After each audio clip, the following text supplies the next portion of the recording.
All right, so it's that time of the year where we get the studio director for Elder Scrolls Online, Matt Firor, to discuss the future of Elder Scrolls in 2023 and a quick recap of 2022. All right, so first things first, it's a quick recap of 2022, which, they talk about the 2 new localizations, Spanish and Simplified Chinese, going over the fact that we had the Legacy of the Bretons storyline, that they consider it a success, but that they also are looking at a lot of the feedback they got this last year and making some changes moving forward. They also recognize that Update 36 had a lot of bugs and that it continues to have bugs, and that this really isn't acceptable, which is kind of a good thing to say. They also weirdly mentioned that the code base is 26 million lines of code, which only leans into the fact that I am fairly certain that the code is spaghetti. And what that really means is that the code is not structured in a good way, so that's why we end up with a lot of these problems. We can get more into that in another video. All right, so now we're at the looking forward portion, and they kind of talk about there's 2 types of contents for ESO in their mind. There is the one-off, one-time per character, handcrafted quests, storylines, things like that you only do once on a character and you can't do it again. You're literally locked out. Physically impossible. If you want to redo it, you have to do another character. Then there are repeatable activities, and they name a couple such as PvP, dungeons, trials, housing, daily crafting writs. There's more than that, but those are like, the big ones, right? We all think about PvP, PvE, and housing, right? So that's a big one. Obviously, trading is one that they didn't mention, but that is a really big activity for a lot of people. So 2023, they're having a big change in how they are going to be doing content. So we have like 40 or so hours every year of questing content since 2015, including dungeons, and then we had systems like One Tamriel, Thieving, Assassinations, Companion, Tales of Tribute, all these things that they've added. But that's a lot for new players, especially, and for veterans, it's still a lot. I mean, I don't know many people that have finished every single quest who've been playing this since beta. There's not a lot of people because you don't go and do that. And that can be intimidating for new players is what they're saying, and that veterans say, hey, we'd like other things that isn't just one and done questing. We'd like more things that we can keep doing for years and years and years. Things like PvP, trials, those are the kinds of things that your high-end players end up doing. Housing, is another thing that you can consistently do and build new houses. So this is the thing that they're hearing from the players, that we want things that we can continuously do and replay and have that replay value. And so that's their general ideas. They're breaking it down into these 2 types of buckets, and they're saying, all right, this is the 2 types of buckets that we have. Now, what they talk about next with the moving forward into the 2023 is we're moving away from the year-long adventures. Now, we've seen these year-long adventures starting in 2019 with the Season of the Dragon, then we had the Dark Heart of Skyrim, the Gates of Oblivion, and then Legacy of the Bretons, right? And honestly, the very first one, that Season of the Dragons, was really great, and it was kind of cool. It was this breath of fresh air with changing things up.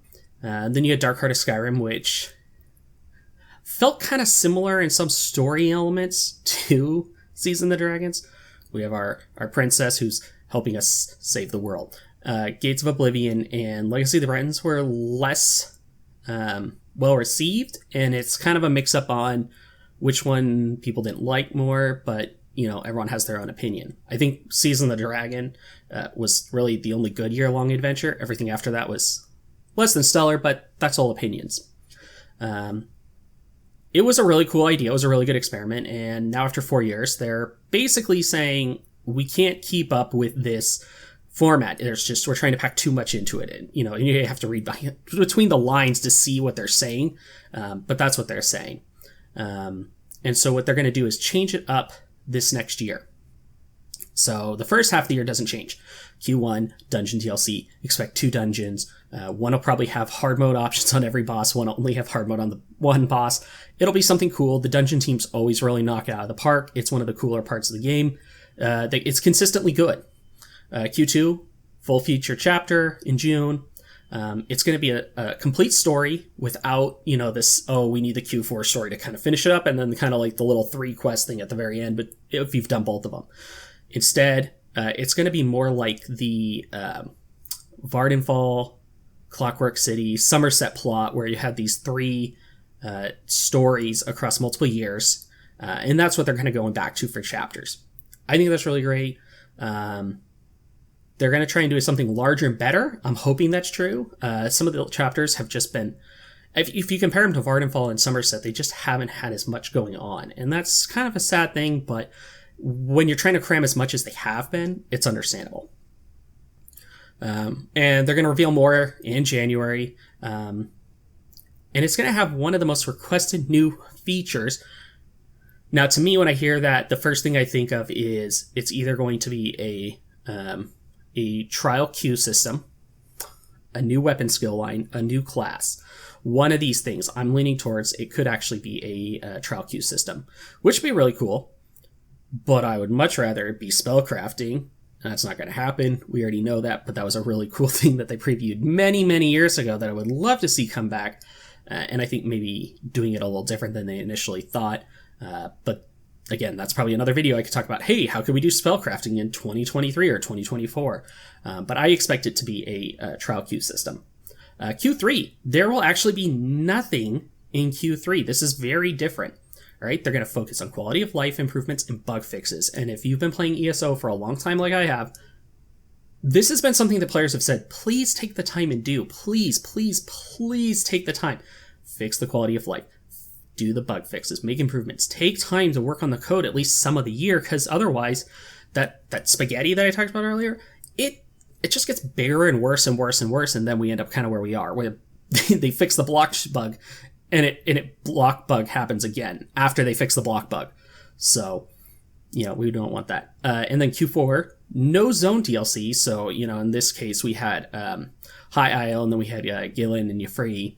There would be no Galen and Yafri this time. Instead, they're going to be adding in a new concept and design for a new feature system.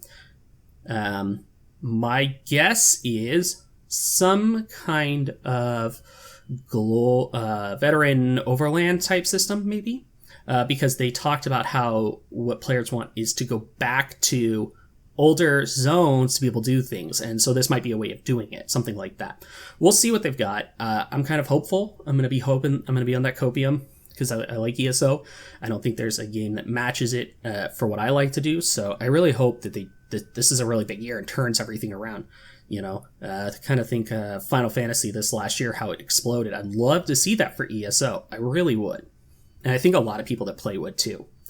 And then they talk about that they basically like to shake things up every so often and try new things. And they did do that. When it came out, ESO was not well received. And then you had One Tamriel. And there are a lot of changes that not everyone agrees to with One Tamriel, but you cannot say that it did not make the game better for most of the players and overall. It was a really, really cool way of doing it, and I liked it. And then we kind of had our storylines, and then they did the year-long stories, and like I said, the first year that worked for me, and then not so much after that. So I'm really hoping that these changes are going to work for me and most of the players as well. All right, and then finally, we're going to talk about the hardware and server updates. The big thing has been NAPC has had that, and it worked really well, and sometimes it doesn't work as well now, but overall, if I had to say, it's a lot better than it used to be. There are certain reasons why sometimes in PvP especially it doesn't work as well, but that's, neither here or there. It did have improvements. It was noticeable. That was really great. It looks like that the hardware for EU should be in place, delivered and in place this month. And then they're going to need a couple months to install and test. So we're looking at February, when EU will finally have all the new hardware, which is really cool. And on top of that, they're doing all 3 realms in the EU data center first. And then they're coming back to the NA to finish with Xbox and PlayStation.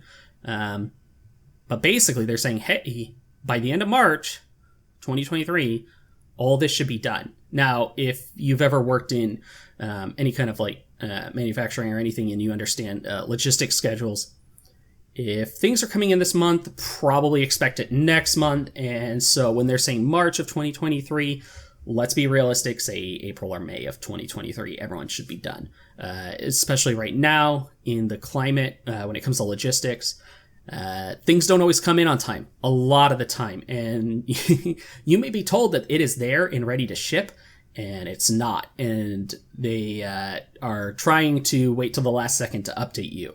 Anyone who's worked in any kind of manufacturing setting knows exactly what I'm talking about. We're here like, yeah, we're going to totally have this done.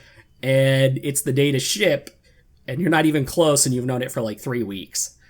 We've all been there in that industry. So, take this with a grain of salt. I would say April or May, probably May. If it's done in March, that's really great. That means they actually already have a lot of the physical hardware. That's not what it says, so that's what I'm saying. Let's just be cool on that and not say, okay, March 2023, it's all done.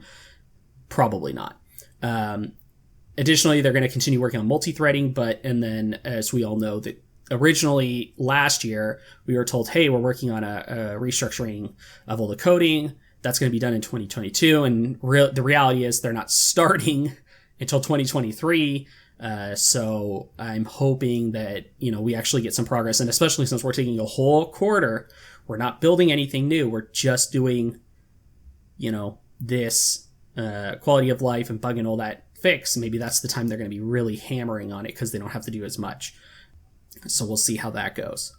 All right. And finally, the last little bit of his letter, ESO fan gatherings in 2023. They've been wanting to do a big gathering in North America for quite a few years. I know they've been doing them in EU for some time with the Germany Tavern things and all of that. But they did say that we're going to see something in NNA, depending on where it is. Maybe I will try and be there. But very likely it's going to be on the East Coast or maybe in the South is my guess. I doubt they're going to be coming over to the West Coast, but hey, if they do, I already know that there are going to be a couple content creators that would be going there because they're nearby, and I might actually go myself, but we'll see.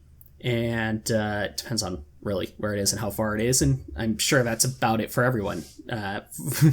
NA versus EU. NA is a very big country, whereas EU, you can get around a lot easier. When I lived there, it was very easy to get from Germany to the UK or Ireland or France or Italy or anywhere nearby. It was very quick, and I could usually do it pretty cheap. Whereas if I wanted to fly across the country here, it's not so cheap. But that is something they're going to be doing. So hopefully we'll hear something really cool, and it'll be maybe on the West Coast if I'm lucky. And then really the outro is they've got some big plans for the future of ESO. We've got some things coming. I am gonna have some copium here and hope that it's a little good, but I'm probably gonna be disappointed at the end of the day because that's who I am. I'm usually disappointed by just about everything. But don't be like me and huff that copium and hope that it's gonna be really great. I don't think we're gonna get an arena this year. I'm just gonna throw that out there. Sad, but probably true. I think some of the developers, I shouldn't say some, I think the developers really do care. I think they get a lot of crap because it's really easy to say, oh, god damn it, the fucking devs. It's all their goddamn fault. They're juicing up the crowd store and, they don't want to put in any of their real work. And yeah, man, when in reality, the decision isn't even theirs. A lot of the things that go around that we hate are not even the dev's choice. They're basically told, shut up and do it, right? Anyone who's worked in any kind of retail or anything like that, you understand you don't get to make decisions. You might get to suggest things and all of that, but at the end of the day, the higher ups are the ones who are making those decisions. And I think that's a lot of what we see in ESO. And I think, and I'm hoping that a lot of the unhappiness that we've seen in the last year, 2, 3, is really kind of hit that point where they are looking to make drastic changes, and we'll see how that turns out in 2023. I know come January I'll be watching that reveal, and we'll kind of see how it goes, and we'll see what we're feeling. And if it's spellcrafting, we're all very happy. If it's not spellcrafting, we're going to fucking riot, and I want to burn Tamriel down. All right, I'm just kidding. Don't burn it down.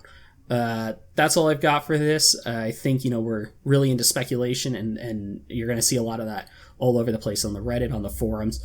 Probably not on the forums because you're going to get told that you're not allowed to speculate anymore due to that weird rule change. But just, enjoy the speculation where you can, and we'll kind of see what comes up in January and what we can talk about then. All right. So thank you for listening to me ramble on about what is a very short letter with very little content. And I will talk to you later, guys, gals, and my non-binary pals.